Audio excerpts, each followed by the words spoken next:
உலக நன்மைக்காக பத்ரிஜி சொன்னது போல் உலகமே தியானமாக மாறணும், உலகமே பிரமிட் எனர்ஜி இருக்கணும் அப்படின்னு சொல்லியிருக்காரு.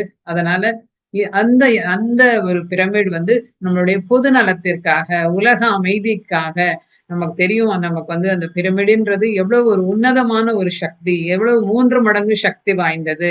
அந்த பிரமிடு கீழ உட்கார்ந்து நம்ம தியானம் செய்யும் பொழுது அவ்வளவு அற்புதமாக ஒரு எனர்ஜி 3 மடங்கு சக்தி வாய்ந்தது அப்படின்றது நமக்கு தெரியும்.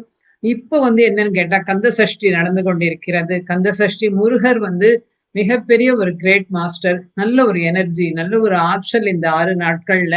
அப்போ நம்ம இன்னும் கொஞ்சம் நெறைய நேரம் தியானம் செய்ய வேண்டும். தியானம் செய்து அந்த முருகரோட கனெக்ட் ஆயி நமக்கு வந்து என்ன இது எல்லாமே நமக்கு வந்து என்னன்னு கேட்டா, அந்த காலத்துல கந்த சஷ்டின்னு சொல்லும்போது ஒரு காரணங்களால் உருவாக்கப்பட்டது. அந்த கந்த சஷ்டி நாள்ல அவ்வளவு எனர்ஜி இருக்கும். அப்ப நெறைய பேர் வந்து நெறைய மௌனம் இருங்கள். நெறைய மிதாகாரத்துல இருங்க. நெறைய நேரம் தியானம் செய்யுங்கள். இன்னொன்னு நம்ம வந்து பிஎம்சில எவ்வளவு அழகா நமக்கு தியானம் வந்து எத்தன பேர் நம்ம சேர்ந்து செய்றோம். இந்த இத வந்து எல்லாருக்கும் சொல்லுங்க. எல்லாரும் வந்து தியானம் உலகம் தியானமாக ஆவதற்கு நாமும் ஒரு கருவியாக இருக்க வேண்டும்.